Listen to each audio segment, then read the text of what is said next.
Hello and welcome to Mystic Dog Mama, the podcast for soul-led dog mamas, where you'll discover how to best nourish your dog and yourself, mind, body, and soul. I'm your host, Dr. Alexia Meller. I am so excited to introduce you to this week's guest, in fact, our very first guest, David Ian Howe. To give you a bit of a background, David is an anthropologist and registered archaeologist, science communicator, as well as a fantastic content creator, artist, comedian, and presenter extraordinaire who has had a lifelong love of dogs. His TED Ed video on the history of dogs has had over 3 million views on YouTube. David also hosts and curates the Instagram account Ethnocynology, which, if you're not familiar with that term, is the study of dogs within past and present human societies. I was first introduced to David's work by a friend of mine in my canine nutrition class who is an absolute queen of going down research rabbit holes, and as a result, the go-to for pretty much any resource you could ask for. Stacy, you know I'm talking about you. She shared an absolute gem of a video, which just happened to be David's pandemic-era presentation on the evolution of dogs.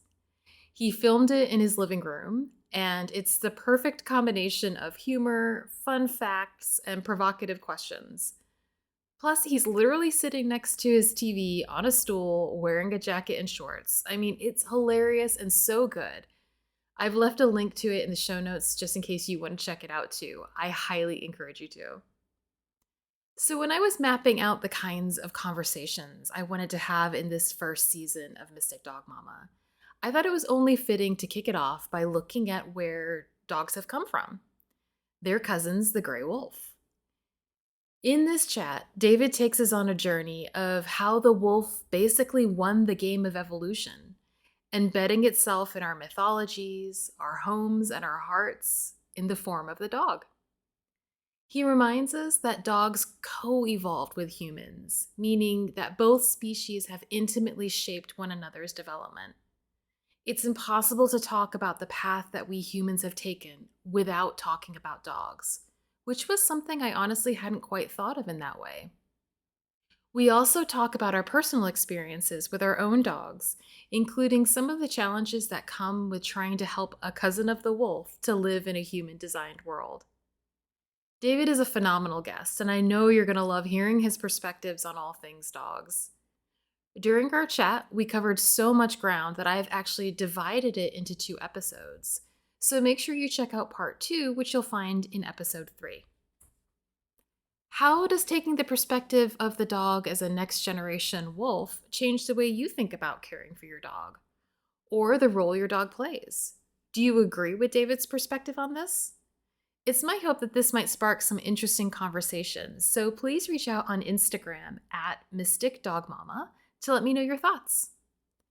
And before we get started, I wanted to let you know that this episode is supported by Aspirationary, which, in full transparency, is another project of mine where we create books, notebooks, and stationery to help you become all you aspire to be.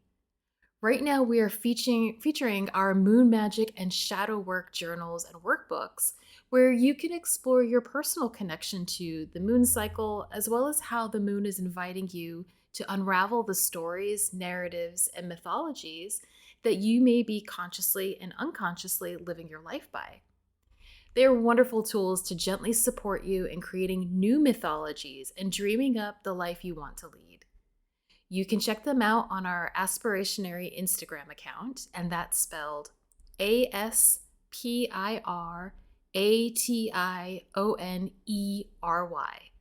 I'll leave the link in the show notes below. On that note, let's dive in. So, David, thank you so much for joining me on the Mystic Dog Mama podcast. Yeah, thanks for having me. Yay. I first came across your work through a friend of mine who we're in the canine nutrition circle, and the module that we were actually studying for a course was all about canine evolution and looking at where have dogs come from, and does that give us any kind of insight into what they should be eating now, what would their optimal diet be. And she sent me the video of you doing your presentation during the pandemic, I believe, so it was like a living room presentation. I forgot about that one. Yeah. Which was just amazing. I was like, this is awesome. And I had never really thought about, in the way that you presented it, the way in which dogs and humans co-evolved, and that kind of intricate relationship. And so I just wondered if you could talk to me a little bit about like how you got into that and some of your views on that idea of the coevolution. Yeah. I guess I'll start with the first question. I got into it. I'm an archaeologist. And in the States you do anthropology is like the degree, archaeology is part of it. That includes bioanth, linguistics, archaeology, and cultural anthropology. And just always found history fascinating. I went to school originally for history. But there was I think it was like my 101 class for archaeology. There was a picture of the woman in the Levant, like buried with the puppy. And I thought that was really cool. And I just didn't think about dogs existing that long. And my aunt was a vet, always grew up around dogs. We always had dogs. And we had just gotten a new family dog at the time when I was in college too. So I was just like fascinated by like raising a dog. Yeah. And just realized you could combine the two. And then I went to grad school to do more archaeology, but to focus on that. And I ended up doing more about stone tools than I did dogs, but all of my like research papers and just fun research was on dogs. And to bring it back to the other question, I've recently started to think of it more so because as an anthropologist, I look everything through kind of an evolutionary or like ecological lens, more so than like a historical. And I would say to study like dogs and understand modern dogs, it's more so fascinating to think of it as the evolution of wolves more so than it is the domestication of dogs. Right. And that's where I would go with it. Yeah. Right. So are you currently doing field work? Yes and no. I work for myself. I do like full-time content creation. And then like I take contract gigs with other archaeology companies. So currently I just finished writing a pamphlet for a museum. So that was like my contract work. Oh, amazing. Yeah, thanks. I was on like the Atlantic slave trade and rice farming in South Carolina. It was rough. It was, Oh, it was wow. hard to write for a while, but when I'm not doing that, it was, I go do field work. And most of archaeology in the United States, and I believe in the UK too, is contract archaeology, where if McDonald's or Walmart buys a plot of land, you have to send in zoologists, archaeologists, and geologists to check the land. Right. And if you find something, then we have to dig it out. Yeah. So that's how that goes. So I Yeah. do that. Kind of a funny side note around that stuff. My dad is an engineer, a mechanical engineer, whose kind of focus was mostly on like interrail systems and subway systems. And he and his company got contracted to help out in Athens as they were preparing for the Olympic Games in 2000. And he said the project just took absolutely forever because they would constantly be coming across something, obviously, as they're like digging under ruins, coming across something else and having to call in the archaeologists, like, we found something again, we found something again, we found something again. Where was that? In Athens, Greece. Oh, Athens, Greece. Okay. Yeah, I Yeah. imagine there's tons. Yeah, absolutely. Absolutely. And it was kind of the running joke, like if it was a Greek ruin, like come and protect it. And if it's Roman, well. Yeah. It's kind of how, like, I mean, not that it goes that way here. It's just everything here, like Native Americans lived everywhere. So there's always going to be stone flakes or bones or some kind of item, but especially out east where it was heavily, I guess colonized, like Yeah. a lot of that is gone because the historic layers are now like bricks and like early revolutionary things like that. So it's interesting. I'm out in Wyoming, which didn't get populated by Europeans until like 1800s. So like you can Yeah. see everything and it just Right. sits on the surface. Yeah, it's archaeology is cool, but a lot of people don't think about how much I guess the word would be like archaeology, it's a resource, cultural resources, just like oil and gas are natural resources, and like the federal government views it the same way. It's kind of Right. cool. Right. Yeah. That is an interesting way to look at it. I never would have thought of it in that context. Yeah, like your tax money goes to, at least on federal land, like protecting and excavating archaeological sites when you come across them. So Yeah. um, Perfect. a lot of that job can be very boring when you're in the middle of the desert looking for one little projectile point. But you know, it's important work. And then Yeah, it is important work. It is important work. yeah, So in your research, is kind of focusing around dogs and how I guess, more broadly, like you were saying, the kind of evolution of wolves and how that eventually came into being with the dogs. Like, what is something that's really surprised you that you've discovered? the most surprising thing would be the mythological aspect to it. Uh, Mm, just I don't know why no one really ever looked into it. Maybe there's other books I have not found yet, but every culture has dogs in the afterlife or dogs to do with either creation or the afterlife or just some kind of spiritual aspect to mm, dogs, especially Greece, Egypt, and ancient Mexico. It's mhm. really fascinating. Just never thought Yeah. I'd come across that. Yeah, I wanted to ask you more specifically about some of that because that was something you mentioned towards the end of the talk that I saw, and I was like, "Oh my gosh, that's so amazing!" Because it speaks to something that I personally am interested in and find that a lot of the people that I'm talking to now who take a slightly different view on their dogs, where it's not just about having a pet, but actually seeing how the dog is your mirror. It becomes this opportunity for you to look at, like, if you are having any kind of behavioral issues with the dog, for example, like instead of just looking at problematizing the dog or trying to eradicate a particular behavior, it's also asking us to question, what role am I playing within that?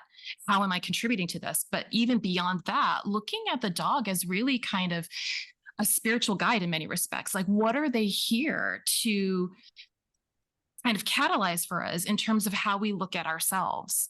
And so it was interesting that you brought up that ancient cultures already had a bit of that relationship with them. Yeah. No, it's fascinating. And it, depending on which culture, it's vastly different. But my, I guess, scientific slash spiritual answer, that's probably more scientific than I guess, Yeah. is just that like we are an animal that came, we evolved just like everything else, came from, the trees into the savannah, walked around, left Africa into Eurasia, Australia, the Americas. And in that time, we went through the ice age. Like we just were an animal that had to adapt to everything that was thrown at us, and we did very well. And in that ice age past, like we were butchering animals for their hides, we were building structures out of mammoth bones or wood or caves. And once agriculture came around, that all ended. And like Mhm. you're not gonna make your clothes out of fabric, like cotton and wool and things. Right. But yeah, like that ice age past is gone, like except if you're a hunter gatherer in like South America somewhere or something, or in Africa. That's all gone. So the closest thing that someone like me who was born in New York City, like, if I stayed there my whole life, or say you lived in Shanghai or Hong Kong in a high-rise apartment, you might never go outside into a forest, like ever. Uh, Yeah.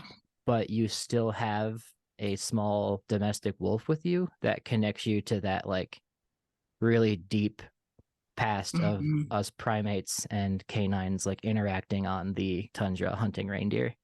And a lot of people don't think of it like that, but like a Chihuahua is still a subspecies of the wolf. Like it is a wolf. Yeah. And I just like looking at my dog who has some behavioral issues himself. It's like I see him more as an animal that I respect more than a pet most days. He's a Mm. giant German Shepherd. Yeah. Yeah. Yeah. No, absolutely. I know. I like to joke. My dog Lucky is a Chihuahua mix, and I always refer to him as my little wolf. Yeah. Chihuahuas are unique. In many respects. Yeah. In many respects. Yeah. I love that idea that you talked about um, regarding seeing your dog as like an animal that you respect, that you are in a cohabitating relationship with, challenging that idea of that we often have with pets of like, I am dominating, I'm the one in charge. And a lot of the kind of traditional training, and I should say I'm not a trainer and I don't have any background in that, but when I first got Lucky, he's my first dog as an adult. Okay. And he came to me, literally just sort of showed up, where all of a sudden I just had to kind of learn how to help him in this world. And so I was going on YouTube and looking at all of these different videos and what have you. And it was right when we were going into the pandemic. And he was 12 weeks old at the time. So his kind of peak socialization window for being a puppy, he was just closeted away. So he has a ton of behavioral issues as a result of being frightened of everything new. Yeah. When we first went out after we were allowed to kind of leave the house, he got attacked by a really rambunctious German Shepherd pup. So now anytime he sees a dog with that kind of profile, he's on alert. He's on alert. And I think that when I was looking for resources with how to support him, I felt very uncomfortable with a lot of the kind of approaches that are like, show him who's boss. You've got to get in there and show him like you're the dominant one, you're the alpha, because that's still in the kind of zeitgeist. But really switching to how can I have empathy for him, and how can I better manage myself and better manage the environments that I'm creating for him. Yeah, I know it's a lot of people don't realize that as well. Like, I'm glad like you brought it up, because I'm trying to think of a way to phrase this. It's just a lot of people just think, oh, dog, and I'll get a book on a dog and like raise it and teach it the right way. And I'm sure people do that with babies too. I don't have children, but there's a million parenting books out there, and now YouTubers and podcasts and stuff. But with dogs, like I grew up with a beagle mix. She was a beagle Brittany Spaniel mix. Loud, couldn't sit. She wouldn't lay down. She didn't fetch or anything. Like, just did her thing. But very loving family dog. Would run away a lot too because she's a beagle. But then we had a chocolate lab, sweetest dog ever. Again, she would not fetch, no matter how much I taught her to. But never, she bared her teeth at one dog at a dog park one time because it was just getting up in our space. But gentlest dog. But my German Shepherd mix, he's a German Shepherd and Elkhound and Malamute mix. And very intelligent dog, even as a puppy. And he would sit, stay, fetch like within a first 3 weeks, or not 3 weeks of having him, but I got him at 6 weeks old. He caught on quick.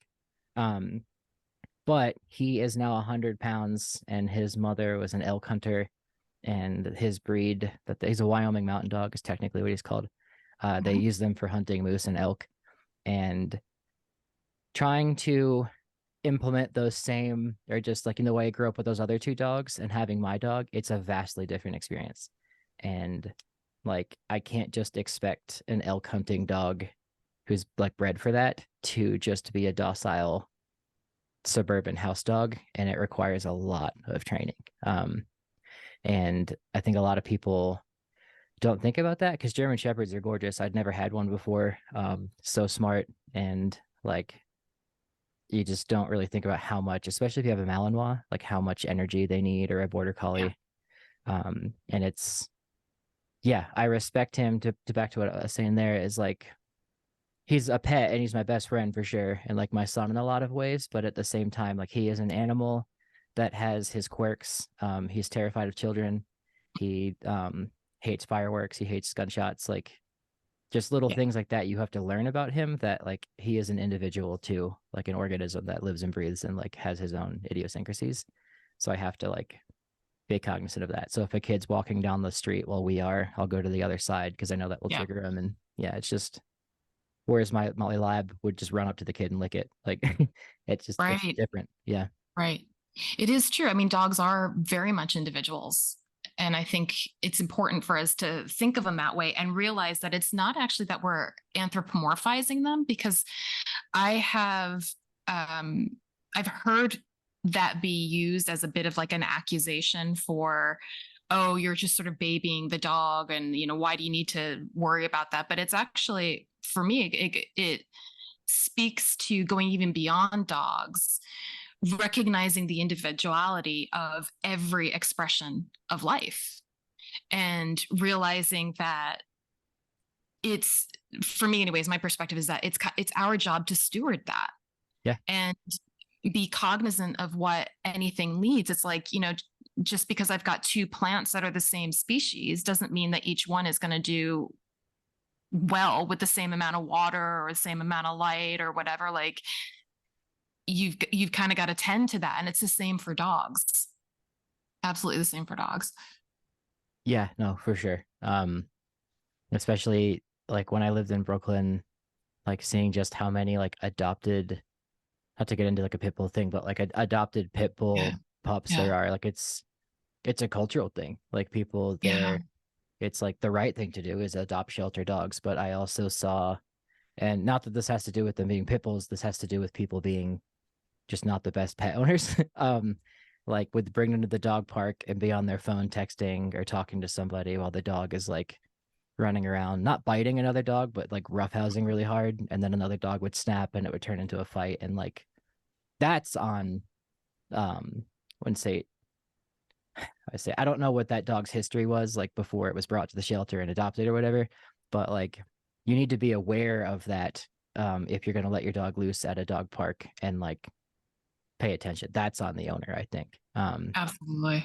And like whether a pit bull, a shepherd, a beagle, like whatever dog it is, like my dog for sure, let's just say for example, as a shepherd, he has behaviors that like I can't just like I'm responsible for mitigating those behaviors and working around them. And like if he just doesn't act like a dog at a dog park like every other dog, then like that's on me. Exactly. Yeah, but I can't breed that out of him, if that makes sense. Right. Yeah. Absolutely. Absolutely. Yeah. And I think kind of along those lines as well, and going back to the idea that there's this reflection process that happens with us and our dogs. I notice things like there is a tendency to say, if I've had this happen to me where my dog presents with certain behaviors, and the first thing that other people tell me to do is medicate him. It's like, just put him on like an antidepressant or something like that. How it's Trazodone or something. Yeah. Totally. Yeah. And even with kind of spaying and neutering, and I know that that's a really contentious topic and there is no one right answer for anyone, but especially when he was young and showing some of these behaviors, people were saying like, well, once you neuter him, it's going to be fine. Like, you just need to go and kind of take care of that. And for me, it was this opportunity to kind of look at like, does it make sense for me to remove a part of his body to try and control a behavior? Does it make sense for me to ask him to be and act a certain way through medication to make me and other people feel more comfortable? And then that process of reflecting about him was like, oh my God, this is what we do to ourselves. Yeah. Like, yeah. Like, I mean, it's just an extension.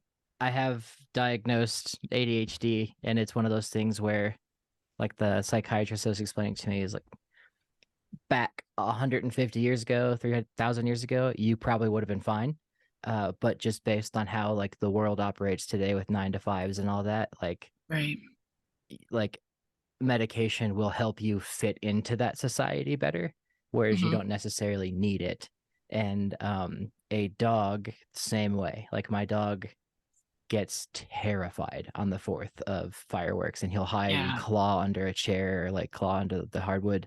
And like I'll give him a trazodone that day because it's just for his, like, I just hate seeing him struggle that Right. hard with something that is man-made and not his fault. Exactly. So in that case, I do it. But people who just give them trazodone every day just for anxiety, like, I don't know, like, I wouldn't want to do that to me. Right. Yeah. Yeah. Exactly. Yeah. But I mean, Exactly. if you have to do it, I respect it. But Yeah. yeah. Well, it makes. I want to come back to actually what you were talking about with the mythologies as well, Yeah. and how that. So you talked about like certain specific cultures, ancient cultures that had this idea around dogs playing a specific role, and I wonder if you could kind of elaborate on some of those examples and also how you see that impacting the way that we have our current mythologies around dogs. Yeah. Um, I mean, we're English speaking people, so we kind of are in the, like, the Western canon sort of mythologies. They're probably more known to us, but, or to the audience listening. But Cerberus, the three-headed dog in Greek mythology, like, he keeps people, he's Hades' dog, and he keeps people in the underworld from getting out, or keeps people from getting into it to bring their loved ones back out. Um, I always thought that was fascinating. And also there's the river Styx. And in Aztec and Mayan mythology, there is also a river right before the underworld. And in Aztec mythology, or Mexican mythology, you have to, like, there's 9 lands of the dead, and to get to the 9th land, which is Mictlan, the first one is the land of the dogs. It's called Itzcuintlan, Mhm. and that is, like, you can only pass the first, like, not hell, the first, like, underworld, to get to the 9th one if you have a dog there that will help you. So whether that's your dog is, like, depending on the family telling the story, but it's just like, if you were kind to dogs, they would let you cross. And there, I think in some iterations, there's like a dragon or a serpent in the river that will eat you, but it's scared of the dogs, which is why they need to help you. Right. Or I think it's just that they help you swim. But in other stories, it's just that, your dog, when you die, is waiting for you, and it will take you through the 9 lands of the dead, so you don't have to do it alone, because they're very harrowing, scary journeys. But that brings me to Egyptian mythology too. Anubis is one of the older gods in the pantheon, and it's debated, is he a jackal or a fox or a wolf? And I talked about this in the lecture, but genetically, the jackals that live in Egypt are actually wolves. So, like, they're just wolves. Dogs are just wolves anyway. So the paper was saying, just think of Anubis as just an amalgamation of what a canid is. Right. And regardless, when you die, the first god that meets you is Anubis, and he takes your heart and puts it on a scale and judges it against, it's called the Feather of Mot. I forget exactly what it does. I'm getting too into the weeds of this, but long and short, when you die, you face the judgment of a dog, just like in Aztec mythology, and in, I guess, Greek mythology to an extent. And Anubis is the god of the dead, whereas Osiris is the god of death. So the rest of the gods are kind of antagonistic towards humans, and, like, they just kind of, like Zeus and all those other stories, just mess with people. Mhm. But Anubis is like your friend, and he's like, hey, like, you're dead, here's what's going to happen. And Right. that just seems so common in all of these religions. It's like the stepping stone into the next world is like a dog is there, so you're like, okay, I'm fine. um and that's just fascinating to me. Yeah. Yeah. Absolutely. Absolutely. And you had mentioned too, I can't remember which Native American tribe it was. I believe it was in the Southeast, who actually saw dogs as the mythology saw dogs as inhabiting a kind of liminal space in between human and animal. They got kicked out of the animal kingdom. Is that right? Yeah, it was the Seneca. They're Yes. Iroquoian up in upstate New York in Canada. But they, yeah, in their creation story, it's like all the animals had or it's not all the animals, but, like, when creation happened and humans were being made, the entities that are dogs had the chance to be, but because they're, like, gross and, like, lick each other and have sex way too often, they were, I think promiscuity was the word it used, but um they weren't allowed to be human. So humans then saw dogs as like not animals because they were shunned by the other animals. But they weren't human. But they're the closest thing. I would say we have a lot more in common with dogs than chimps a lot of the times. In terms of behaviors, not genetics really, but yeah, took pity on them, and it's our job to be their stewards, like to take care of them, or their rewards or whatever. And it's yeah, kind of goes. You said something earlier about that too. Like it's our job to like understand these dogs and take care of them in a sense, you know. Yeah. Yeah. Yeah, absolutely. Yeah, I think stewardship is a term that's coming up a lot. Not just, I mean, I hear it quite a bit in terms of ecological stuff. How do we become stewards for the earth generally?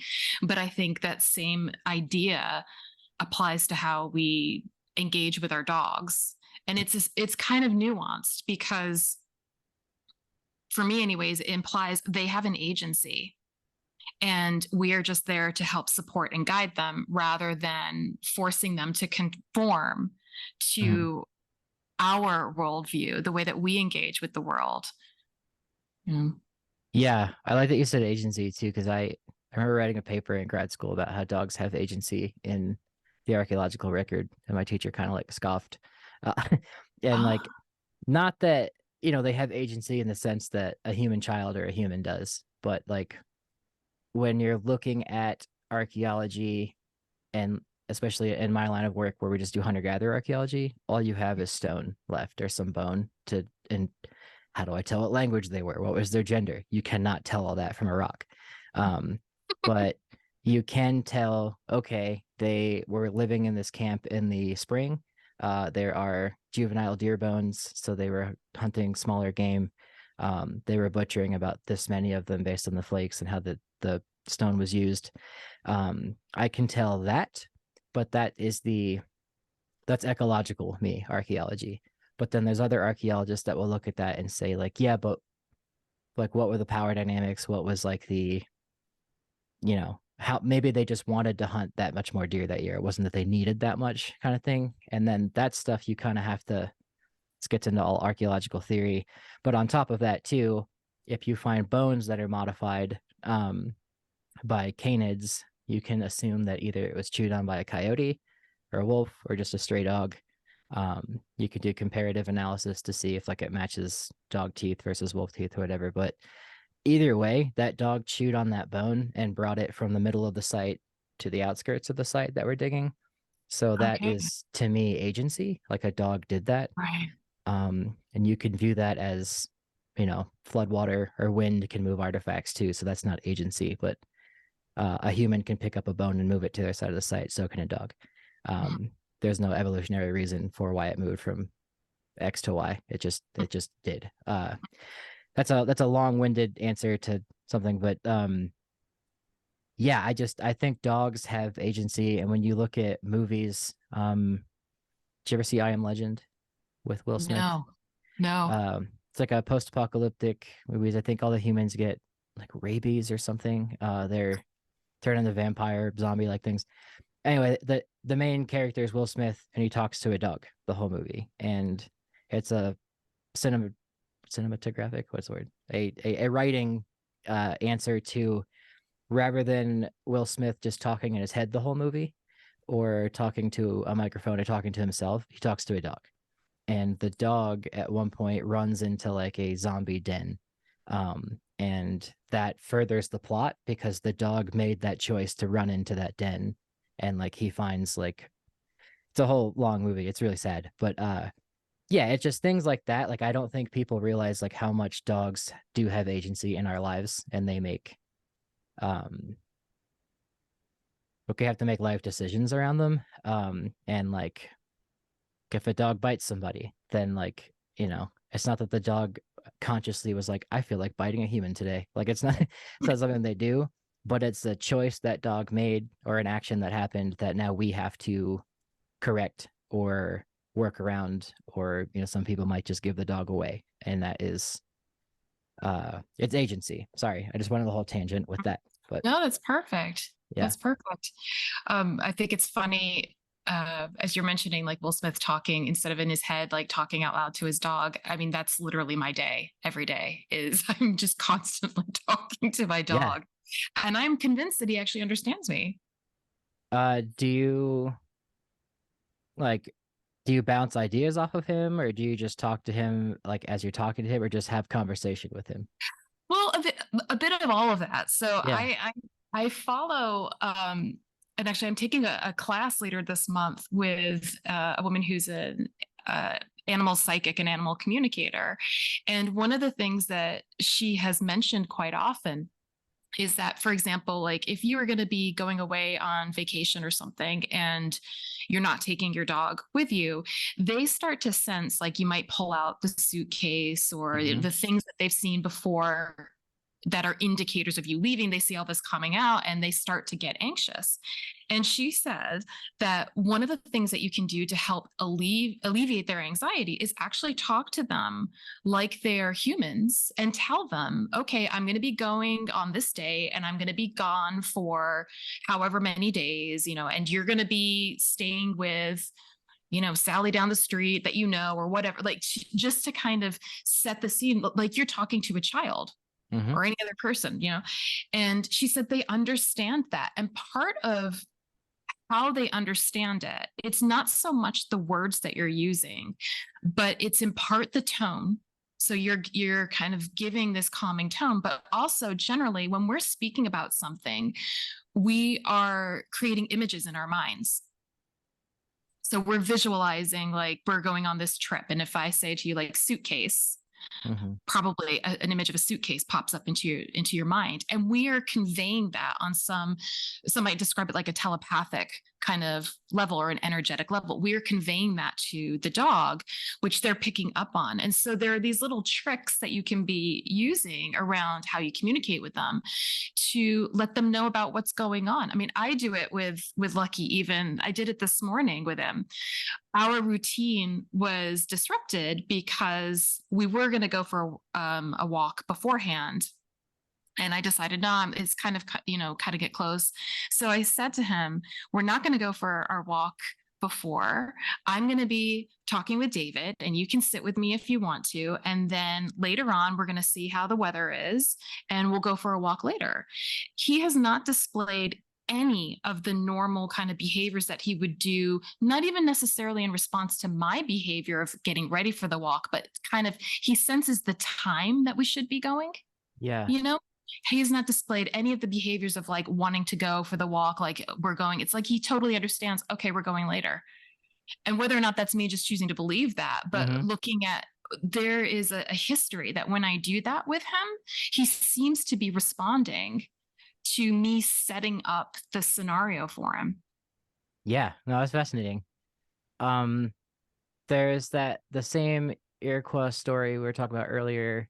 They both, I won't say believed, but they I guess still believe in the modern Iroquois that live today. There's a form of magic that you get, and like magic in the sense like kind of like a karma, that when you love a dog, you get good magic. And if you're mean to dogs, you don't have good magic or whatever in it.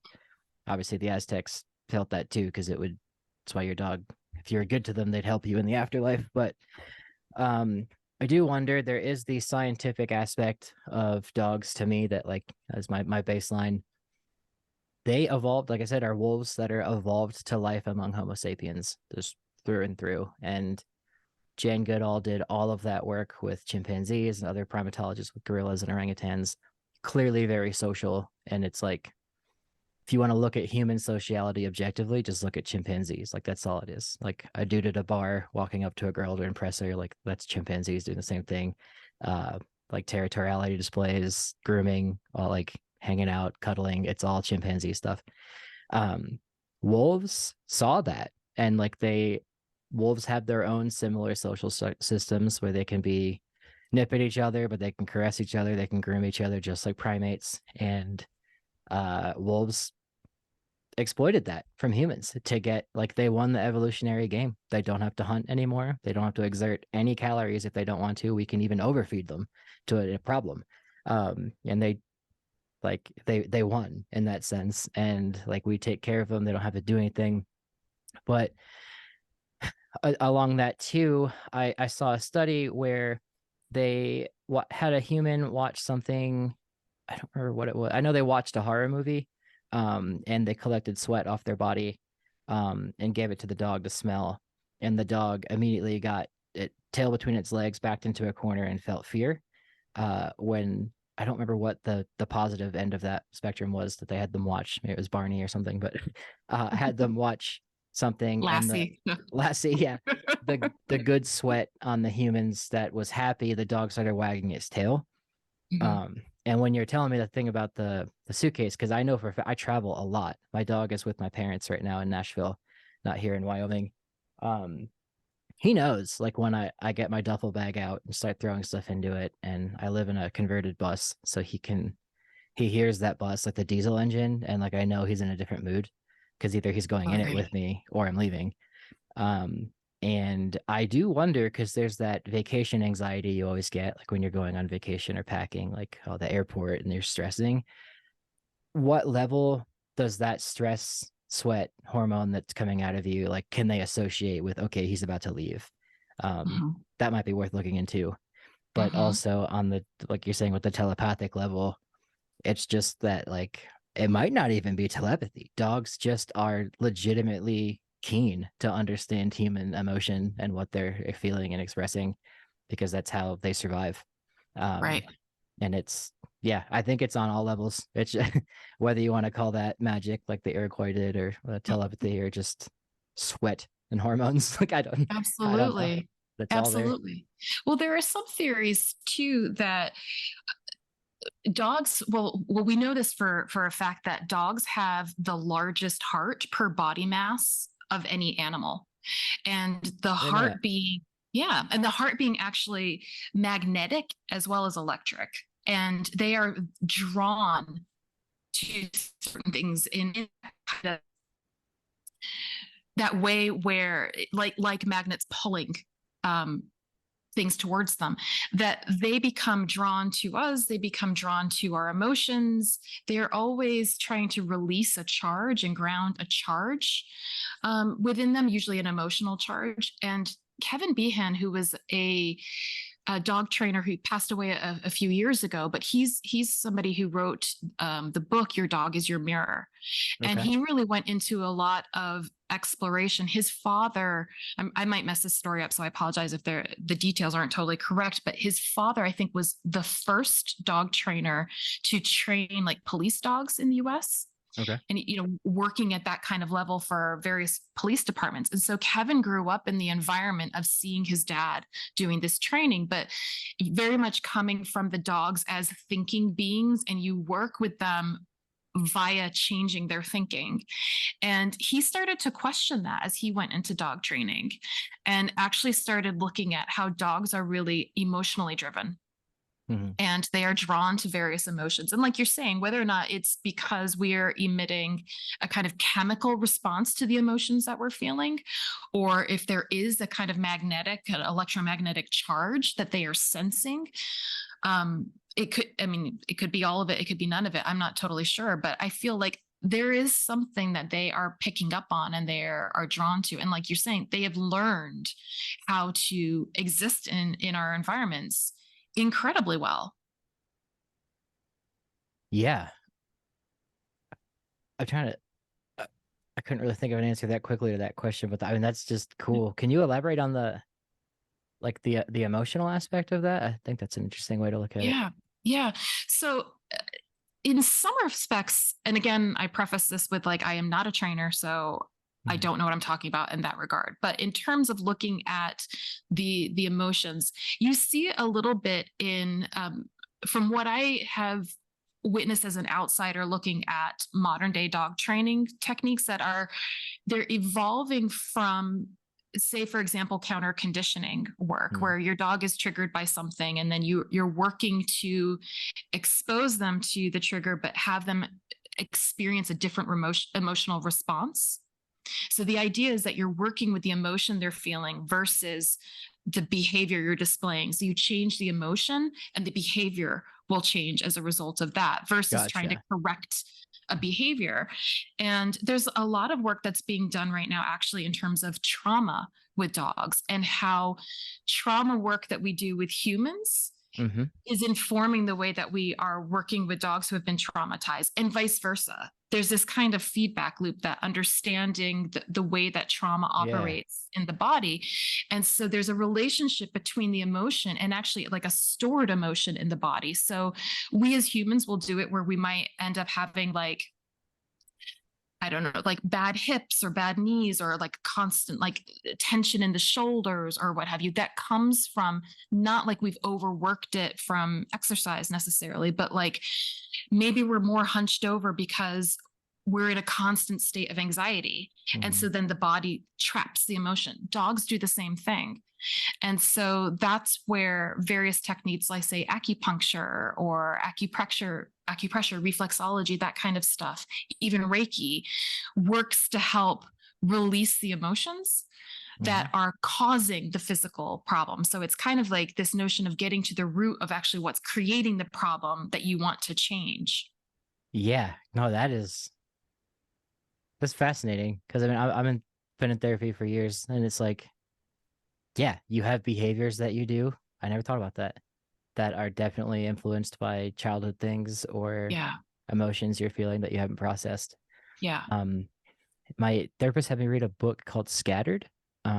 It's by Gabor Maté. He has ADHD himself, but his mother family went through the Holocaust. But I think he was born right around then and moved to America after, but grew up with a lot of childhood trauma and like, fleeing his an asylum. Uh and just in his household it was kind of chaotic, just like how the family interactions were. And there's a debate as to if ADHD is genetic, or if it's environmental, or if it's trauma. And his theory is, I don't know if I 100% buy it, but it's compelling, is that like if I were to say something that was, if I were to start acting erratically with you right now, like you either have the option to respond and like reflect, or like respond or react to it, to just hit mute and walk away, or just sit in it and kind of dissociate. And his idea is that ADHD is an adaptation for children who are in situations where if the mother's yelling or the brother's yelling, my brother's like severely autistic, uh, checks out for me. Like, oh, I didn't know what to do because I had to hold my mom's hand, but like I couldn't run, I couldn't like do anything. But my brother's having a meltdown, so I kind of just had to go into thinking about Lord of the Rings in my head or something. Um, Exactly. and that perpetuates. And when you're saying that about dogs, like your dog grows, my childhood dog was in that same environment with me. Yeah. Um, that is really cool. I didn't think about Yeah. that. And especially as, I mean, obviously if people, probably happens way more than we think, like hit their dogs and stuff, like it's the same Yeah. thing. Like it's an emotional response. It totally is. And I also Yeah. think that kind of broadening our understanding of what constitutes trauma is important, because I was actually talking to a friend of mine who had been experiencing panic attacks and went to her doctor about it. And her doctor asked her, "Have you experienced any kind of trauma?" And before she answered, she was going to say no. She's like, "Well, nothing, I don't think anything really bad happened to me." But before she responded, she actually asked him, "What do you mean by that?" And I think that was really important to open up that trauma is just really anything that we view as a threat. So Right. it doesn't have to be like you were severely beaten or experience any kind of, what we would see as like really extreme. It happens on like small little levels. And it's often the accumulation of it that then results in something where we become overwhelmed, a little bit like you hit a certain threshold and then all of a sudden the straw that breaks the camel's back, you have a huge reaction to it, but it's Mhm. not that specific thing, it's the accumulation. And I've noticed, I sort of equate that for myself with trigger stacking with dogs. And Lucky is highly reactive, so I know that if he's had a morning where he's been exposed to like the stray dogs are running down the street, by the fence, and that's activated him. And there's been like some loud noise, and that activates him, and he's getting all worked up. I know that unless I deal with that, when we then go on the walk, anything will set him up, because it's not that thing he's encountering on the walk. It's he's had all of these things happen, and then that's the one thing that makes him go ballistic. And it's just, for me, I'm convinced it's the same with people. It's totally the same with people. Makes total sense. Yeah, because some people can. I think he used the example in a book of like a red light that makes someone late to work. Like for someone like me who like is late to a lot of things, it's fine. Like I'm like, all right, I'm just gonna be 10 minutes late. I'll get there. But some people, if their life is like a constant stress of the red light, he said one of his patients just it set her off, and she like had a mental breakdown, and like just something so minute. And yeah, I just didn't think about it. Like humans, dogs are adapted to mirror and reflect human thought and emotion, so that makes a lot of sense. I never really thought of it like that. Cool. Yeah. Get dog therapy. And so that's but I think like we help our dogs by working on ourselves. 100%. Yeah.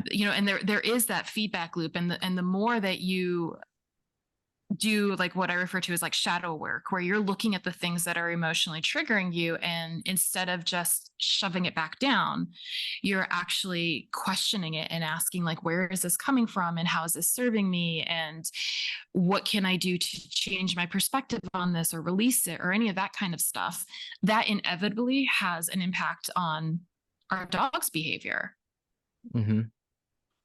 Yeah, like my anxiety when I was younger, like I had pretty bad social anxiety, and then getting my current dog, he's just so pretty, and of course like a puppy that's really pretty, everyone wants to come talk to him. I would get scared of people like wanting to come talk to me, but like the dog is kind of a shield in that sense, and it was just like it's a barrier. Then they can ask you questions about the dog, not about you, so it was a little more like I can see why people that have like severe that need a support dog, like how that is completely beneficial, and I'm on board for it. And also like when I'm in the woods with my dog, that's something I like. If I had to preach a religion, it would be like being alone in the woods with a dog. It's like it's an experience. He can sense my anxiety. Like when I hear something and I'm like, oh crap, is that a bear? Because I'm in Wyoming and bears are coming out now. It's like he'll stop and look too, and then like when he's fine, I'm fine. And another thing too, this it gets away from the trauma aspect, but like as a primate, we're adapted to stereoscopic vision and parallax eyes, or climbing through trees, and now we can use that to throw objects and projectiles. I can see and scan the environment, especially a forested one, for a bear or a moose. I'm terrified of moose. And like look for Rightly them. so, they're pretty big. They're terrifying. And you get there's more injuries from moose than like wolves and bears. Wow. But yeah, they're aggressive. The I can see them before he does. But I can look and see like when's he gonna do it. But if the wind's blowing away, is again back to that ice age analogy I was saying. Yeah. That's something that's in us that like we can't smell as well as other animals can, for sure. Primates don't have wet noses anymore, or at least old world primates. So I can't smell what he does, but I can see before I see something. Sometimes on the wind, he can smell it before I see it. And it's this extra set of senses that is walking next to you that is fascinating to me. And like when it's really quiet and there's no sounds, like him and I will just look around, and I can tell he's sniffing or like waiting to catch something or hear something, and I'm waiting to see something. And it's a really cool thing that I don't think people get to experience anymore. That is what dogs are for. And but when that anxiety is on the street, like when I'm walking with my dog, or like a kid comes close and wants to pet the dog, like I'll tense up, which then makes my dog tense up, which doesn't make the situation any better. But I have found with the do not pet vest, and sometimes I'll put a muzzle on them too, just in case. Like when you put a muzzle on a dog, it just commands respect, which is I found interesting. I don't think in the best ways, because people are like, oh, that dog's vicious, but I do it for him just so he's more Right. comfortable. Exactly. And I just kind of feel not like a badass, but it's just like I really don't have to worry about somebody coming up and robbing me, you know, Exactly. when I have that. Yeah. Yeah. But there's also that it helps relieve anxiety knowing like he's not going to be able to bite a kid if a kid just sort of like shows up out of nowhere and is touching 1000%. him, you know? Yeah. A kid ran Yeah. up on us. I went to the women's watch with my mom a couple of years ago. And Oh, yeah, I had my dog with me, and a kid, like, he wanted to pet the dog. I let him pet the dog earlier in the day. It was fine. Even let him feed him, lick the kid's face. But then later on, the kid, I don't want to say snuck up. I just didn't hear him or see him, and neither did the dog. Stepped on his tail to come pet oh him, God. and Yeah. he didn't bite the kid, but he whipped around to see what it was, and like his tooth hit his forehead, so there's a little bit of blood, but no bite or anything. And I felt so bad, and I told the dad like, hey, like, do you want my card, or like what are we gonna do here? Do you need the police? And he just was like, nope, that's my bad. I was not watching my kid, and he ran up on a German Shepherd, and I was like, Wow. wow, that's really responsible. But Yeah. I just felt terrible. But because of that situation, which I do believe was an accident, there was no way like my dog wanted to do that. He just whipped around. Mhm. Um, like I'm fearful of him around kids, which then makes him more fearful around kids. And I've worked with a trainer around kids who his kid, like, just helped my dog get a little better at it. So there's behavioral corrections and things there, but with positive Right. reinforcement and whatnot. But yeah, I can see I don't really have access to a lot of children. Or I guess my friends are all having babies now, but they're like infants. I can't really just, hey, can I let my dog practice around your kid? It's just a weird thing. But I know what the triggers are, if that makes sense. Yeah. Yeah. Yeah. Yeah. Exactly. Exactly. And I think too, like what you were sort of alluding to, like in terms of intent of the dog, I think that's also something that's important for us to recognize as pet parents is it's our job, and we were saying this a bit earlier, but it's our job to mitigate the environment that we put our dogs in. And most dogs are acting from a place of instinct. And I would argue that instinct actually is that emotional thing of, oh my gosh, something's just happened to my body, or oh my gosh, there's something that I'm afraid of and I've got a past experience with. And even from an epigenetic perspective, it might not be that that dog had a specific interaction, but it could be something's been passed down. I mean, they've shown that if a pregnant bitch experiences stress during pregnancy, that's often a kind of catalyst for the pups to Yeah. be really fearful and have high anxiety because they've got high cortisol levels, etc. So it's not necessarily that the pup has had a particular experience, it's that the mom had a particular experience and that got passed down. So it's being aware that it's our job to create the best environment possible because the dog is acting from that emotional space. It's not thinking, I want to go and do harm necessarily. You know, it's Yeah.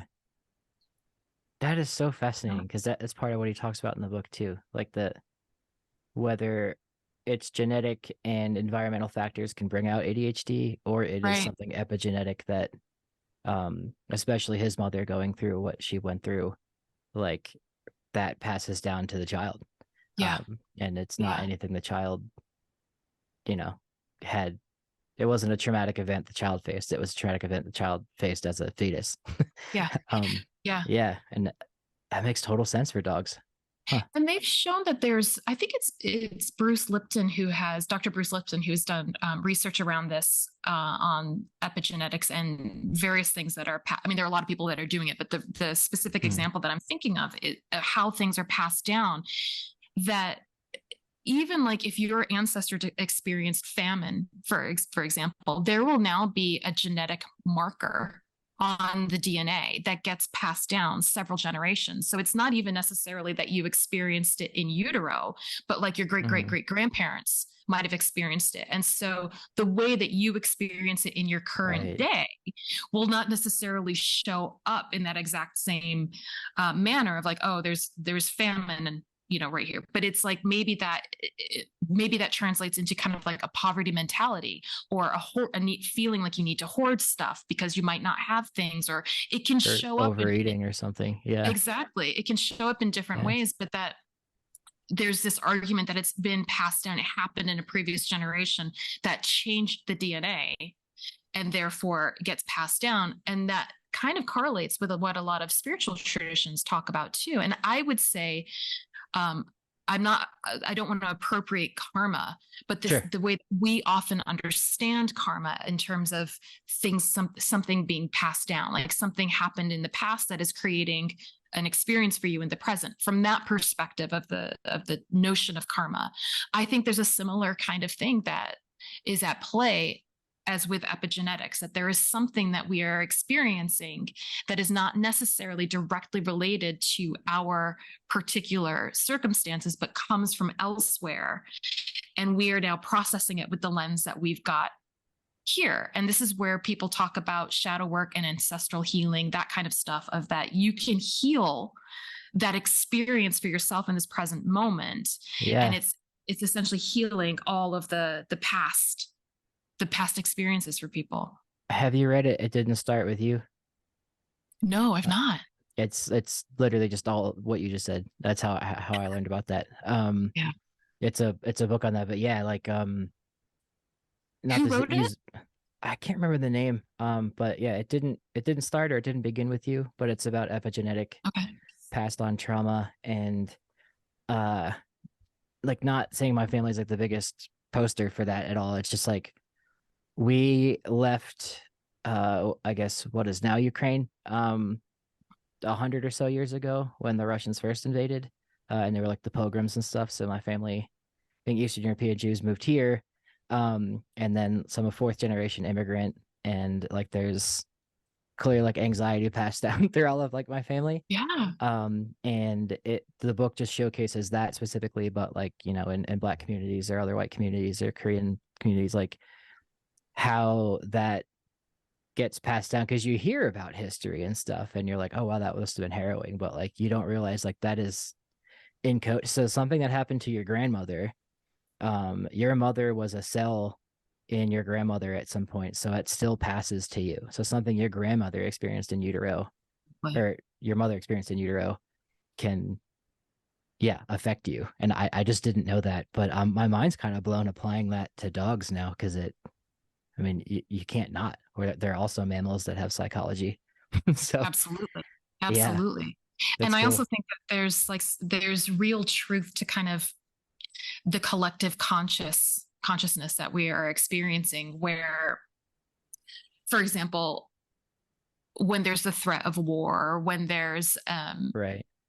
economic collapse, when there is climate catastrophe, all of that, even if you're not experiencing it in your locale necessarily, I would argue we all are, but like you are picking up on it. It's like when you just feel a vibe, you feel like there's something in the air. Like we have a lot of kind of terms that we use to sort of describe this ineffable thing that we're picking up on. Like we just can't sense. quite, the sixth sense, exactly. Yeah. And that we are taking that in.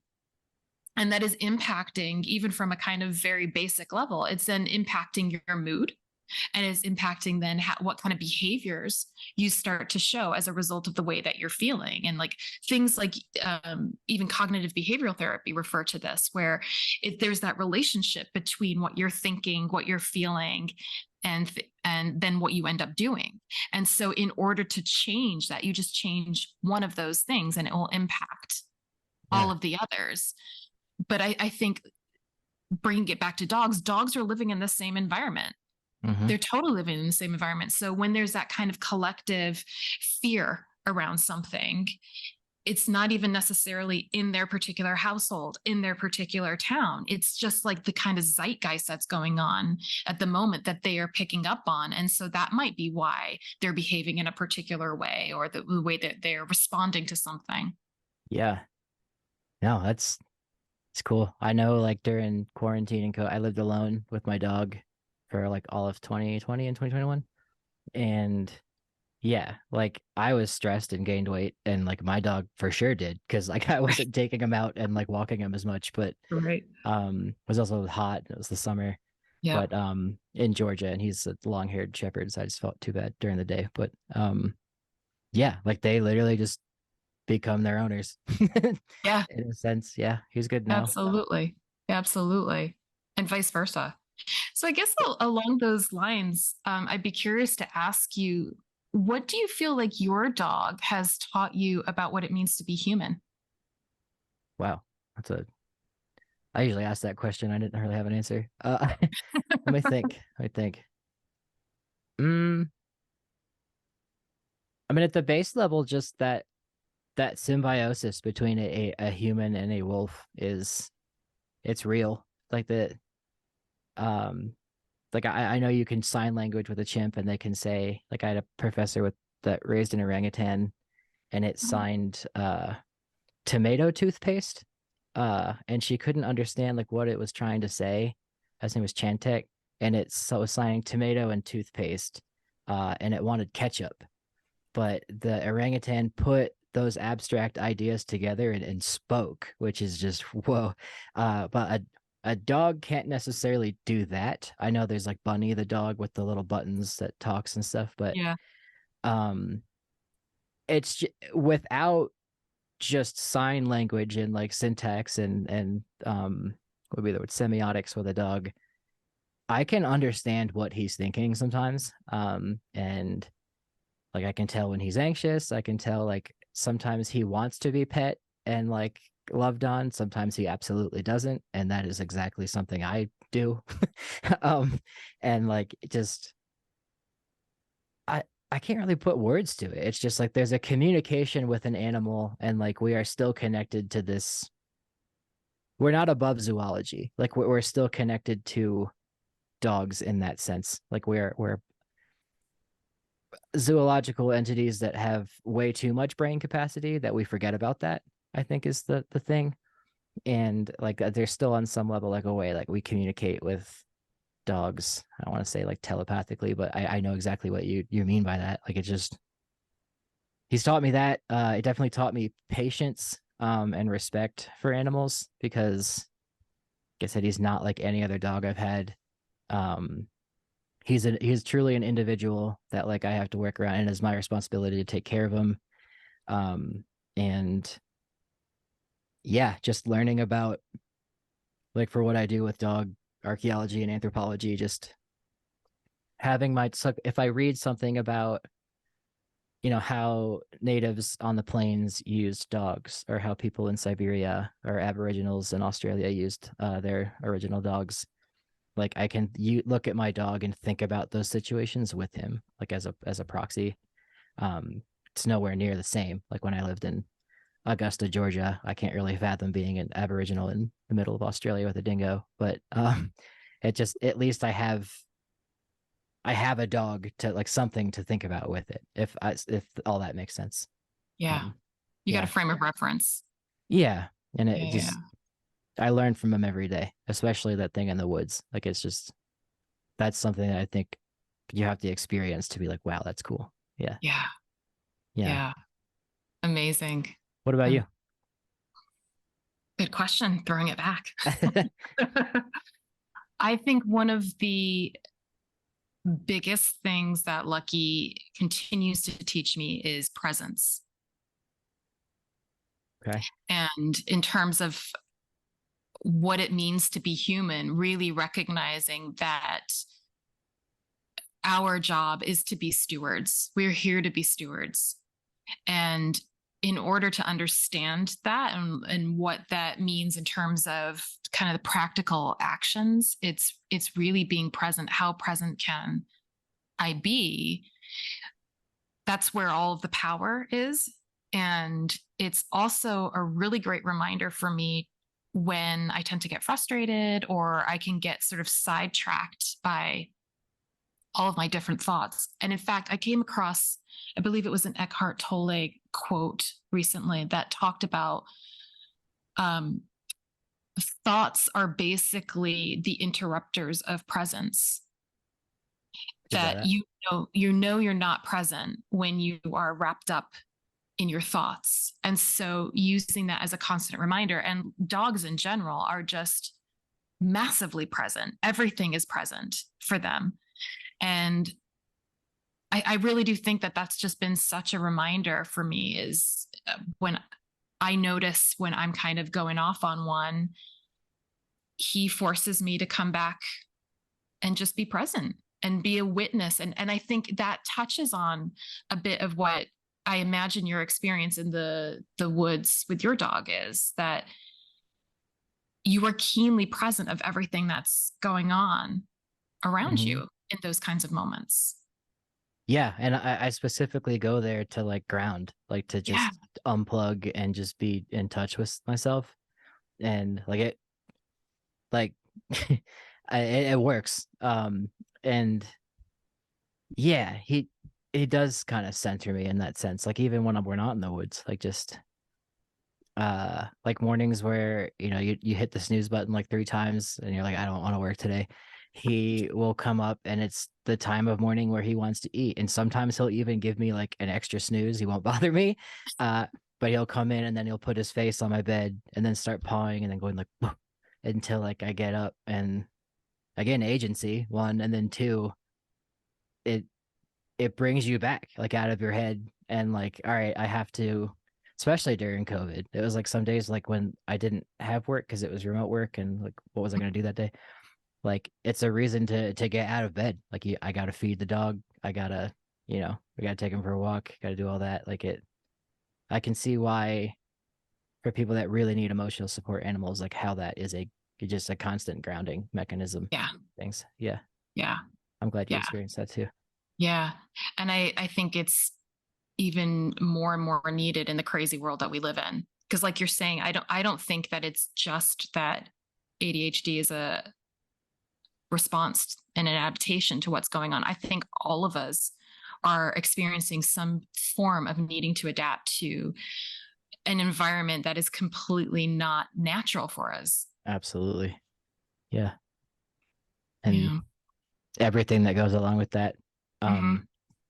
And then with what you're saying about dogs too, like there's still wolves adapting to Homo sapien life, so they have to adapt with us through all that. Mm-hmm. Yeah, and it is really interesting. I've heard so many stories about like those COVID babies and COVID dogs. Like, or I got a COVID puppy. How there's so much behavioral issues because of that. Yeah. I also saw something the other day that babies that were born like went through like either from were born or toddlers during COVID have an increased chance to, I don't want to say this is 100% true. It was just something I read. But like an increased chance for autism or like inabilities to read people's faces because of all the mask wearing and things. Which I never really thought about, but that makes sense because everything, like dogs are even evolved to understand our facial cues and things like that. So dogs too, I wonder how much especially a puppy that needs to learn all those social cues very quickly. If we're wearing masks in public, like how are they going to read you around other people? Yeah. Um, I Yeah. mean, not saying not to wear the mask, but it's like that's a fact that happened. Yeah. It impacts. It definitely Yeah. impacts. Yeah. Yeah. Absolutely. Interesting stuff. Absolutely. Yeah. This has been such a great conversation. Thank you so much. Yeah, no, absolutely. Thank you so much for joining us. I hope you enjoyed this episode with my very special guest, David Ian Howe. Like I said, we continue the conversation in episode 3, where we take more of a personal tack, sharing some candid struggles, including the courage of career pivots, shadow work, and crossroads moments, as well as a more nuanced understanding of trauma when it comes to ourselves and our dogs. We also reflect on how learning to show up and be yourself is the best medicine we can offer the world. You can find out more about David and his work on his website, davidianhowe.com, as well as his Instagram account, ethnosynology. I've included these links in the show notes too. Please don't forget to like and subscribe, and come on over to Instagram and let me know what your biggest takeaways from today's episode were. I'd love to hear. You can connect with me again at Mystic Dog Mama. All right, we'll see you next time.